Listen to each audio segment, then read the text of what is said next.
নমস্কার বন্ধুরা, সত্যম শিবম চ্যানেলে সকলকে অনেক স্বাগত। কালকে তো রান্না করতে ছিল না, আজকে জামাইদের হবে পুরি ভোজ। এই যে খাসির মাংস বাছতে বসেছি। এই মাংসটা কিন্তু সুন্দর মাংস। হ্যাঁ, এই যে চর্বি চর্বিওয়ালা পিস, দারুণ লাগবে খেতে। আমাদের পুষ্পু এখানে গামলায় বসে পড়েছে, স্নান করছে। ওরা যে ইঞ্জেকশন আছে ওই জন্য ইঞ্জেকশন নেওয়ার জন্যে রেডি হচ্ছে। মা এদিকে রান্না বসিয়ে দিয়েছে, কড়াই 5 মেশালি সবজি হচ্ছে। মাই প্রথমে রান্না করতে বসেছে, তারপরে আমরা ঢুকবো। আমরা বলছিলাম যে এখন নাই করতে হবে না, আমরাই যাবো খানি। তা মা বললাম আমি খানিকটা করে দিই, তারপর তোরা করিস। তো ওইদিকে 5 মেশালি সবজি ওটা হচ্ছে, আর এদিকে পাকা পটল হয়েছে, চাল কুমড়া ছেঁচকি, আর এদিকে হচ্ছে প্রেশার কুকারের ডাল, আর এদিকে এরা সব কাটা বাচ্চা সব করছে। আর ছোট বোনকে দেখা যাচ্ছে না কেন, কারণ ও ছেলে নিয়ে ডাক্তারখানায় গেছে। ওর ছেলের চোখে কি হয়েছে। আর এদিকে ড্যাডি তো আজকে আর দোকান খুলবে না, ষষ্ঠী মাংস ভাত এই দুদিন একটু দোকান বন্ধ, বেচা কেনাও কম হবে। তারপর আমরা সবাই এসছি, ওই জন্যে আর খুলবে না। বললো আজকে বাড়ি থাকি, সবাই রয়েছে। আর অনেক দিন পরে সবাই এক জায়গায় হয়েছি, ওই জন্য বললো থাক আজকে। আর ব্যাগ ব্যাগ বিক্রি করতে যাচ্ছে, দুটো ব্যাগ নিয়ে ব্যাগ বিক্রি।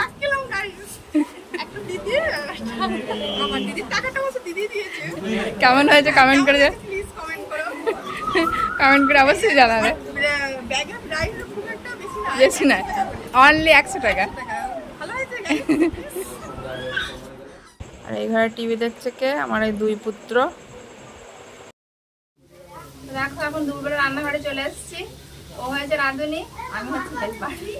ওই রান্না করে না হেল্পার না, আমি দুটো মিলেই রান্না করি। এখন টমেটো কাটবো আমি, আরো পেঁয়াজ ভাজছি। আমি পরে ক্যামেরায় দেখাচ্ছি। এক টমেটো কেটে নিই। প্রচন্ড গরম। কেমন গরম প্লিজ জানাবে, কমেন্টে জানাবে। ও বলছে কিন্তু কমেন্ট করে অবশ্যই জানিও কেমন গরম। আর ভিডিওটা ভালো লাগলে please like comment share please করবে। হ্যাঁ, আই করেই বলছে। শেষে বললো না, শেষে আমি তো থাকবো না, শেষ পর্যন্ত হয়তো আমি রাতেই বাড়ি চলে যাবো, ওই জন্য আই করে বলছি। আমি আগে করে বলে দিচ্ছি। আজকে কিন্তু মাংস ভাতের সাথে একটা বিশেষ দিন। আজকে হচ্ছে আমাদের অ্যানিভার্সারি। সবাই বলছিল যে আজকে এরকম দিন তো হয় না, সবাই একসাথে আছি, সন্ধ্যাবেলা একটু কেক শেক কাটা হবে।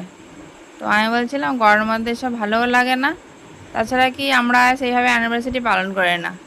ওই বাড়ি একটু খাসির মাংস নিয়ে আসে, রান্না করি, তারপরে গিফট নিই, ওই পর্যন্ত। কোনোখানে যাওয়াও হয় না। আসলে কি বলতো, যখন বিয়ে হয়েছিল তখন কিছুই করা হয়নি, নতুন বেলায় কিছুই করা হয়নি, একটু বেড়ানোও হয়নি, কোনো শখ সাধে মেটেনি।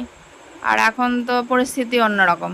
যখন ভালো একটা বেড়ানোর মতো সময় ছিল, আর এখন তো কোনো কিছু পরিস্থিতিই ঠিক নেই, ওই জন্যে আর ভালো লাগে না। তা বললাম সন্ধ্যা হোক, তো পরে দেখা যাবে।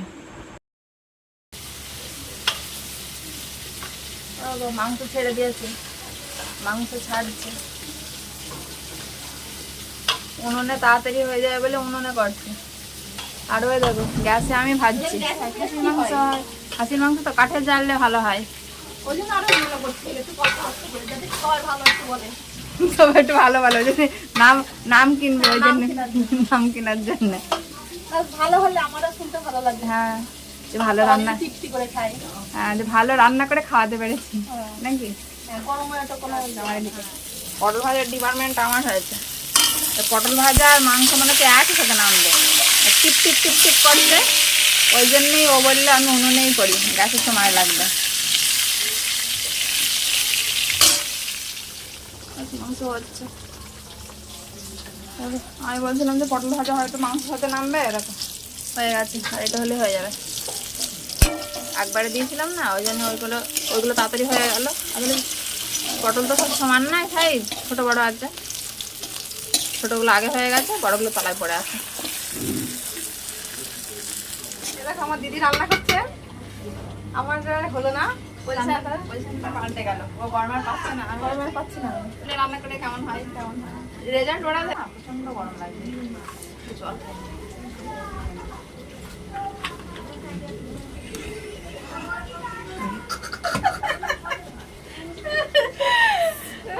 হয়তো ভাববা যে শুধুই হাসে, আসলে আমরা এক জায়গায় তো শুধুই হাসি আমরা, কারণ ঘন ঘন তো এক জায়গায় হতে পারি না, অনেকদিন পরে এক জায়গায় হওয়া পরে, সে বহুদিন পরে।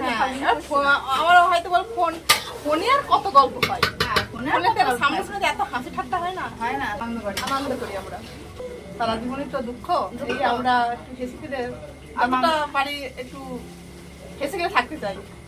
আর তোমাদেরকে একটু হাসাই যে একটু পাগল হতো নাকি, সবসময় হাসে। আর মানুষের তো গ্যারান্টি নেই না, আজ বেশি কাল নেই। তো এই ঘরে চলে আসলাম একটু হাওয়া খেতে, এসে দেখি পুচকু বেশ আনন্দ করে করে খেলা করছে, ও বেশ ভালোই মজা নিচ্ছে। এই যে রান্না কমপ্লিট, মাংস নিয়ে বসে পড়েছি, মাংস ডিপার্টমেন্ট আমায় দিয়েছে।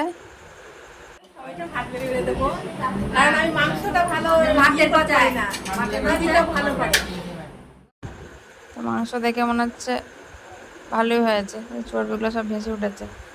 কিন্তু কি মাংস আমরা 3 জনে মিলে রান্না করেছি, প্রচণ্ড গরম লেগে গিয়েছিল, শেষে আমরা 2 জন চলে এসেছিলাম, মা শেষে নামিয়েছিল।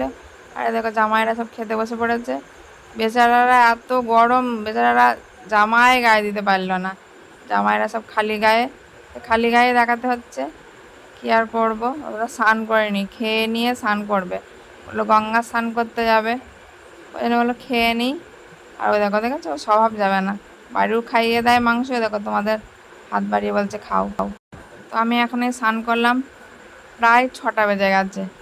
নতুন একটা শাড়ি পরে নিয়েছি, যেহেতু আজকে অ্যানিভার্সারি, ওই জন্য হলো একটা সুতির ছাপা শাড়ি পরি, গরমে আরও সব কে পড়ছে। আর আমি যেটা গিফট নিয়েছি ওটা তো এখন ভাঁজ ভাঙবো না, বিয়ে বাড়িতে একবার ভাঁজ ভাঙবো। তো এখানে এসেছি ব্লাউজ কিনতে, ব্লাউজের দোকানে। ওরা আমরা 3 জন এসে, 3 বোন আছি আর ভাই আছে, ভাই ক্যামেরা করে দিচ্ছে। তো যাওয়ার দরকার ছিল একটু বলাগড়ের দিকে, তা সন্ধ্যা হয়ে গেল। কী হয়েছে বলো তো, আমার নাকেরটা আমি হারিয়ে ফেলেছি, তোমাদের বলা হয়নি, ষষ্ঠীর দিন সকালবেলা ঝিঙে কাটতে গিয়ে নাকেরটা হারিয়ে ফেলেছি। তো নাকেরটা অবশ্যই দরকার ছিল, খালি নাকে আছি। কিন্তু কি আজকে বৃহস্পতিবার, যেহেতু স্বর্ণকারের দোকান বন্ধ, সকালে দিয়ে গিয়েছিল তোমার দাদা ভাই আর আমাদের মেজো বোনাই, তো বলছিল বন্ধ। তো এখান থেকে নিলেই ভালো হতো, বাড়িতে আবার সত্যম শিবমকে রাখার ঝামেলা, তো হলো না। সন্ধ্যার পরে আমাদের এখানে আসর বসেছে, তো গানের আসর হবে, তো খোলামেলা জায়গা, ছাদে হাওয়া বইছে হালকা হালকা, ভাই গিটার বাজাচ্ছে, সবাই এখানে আছে, 2জন নিচেই আছে। তো সবাই স্প্রাইট খেয়েছে, আমি সেই একটু দোকানে গিয়েছিলাম, ওখানে দেখালাম। তো স্প্রাইট খেতে খেতে আজকে পর্ব শেষ করবো। সকলেই ভালো থেকো, সুস্থ থেকো, আর সত্যম শিবম চ্যানেলটিকে অবশ্যই সাবস্ক্রাইব করো, তাহলে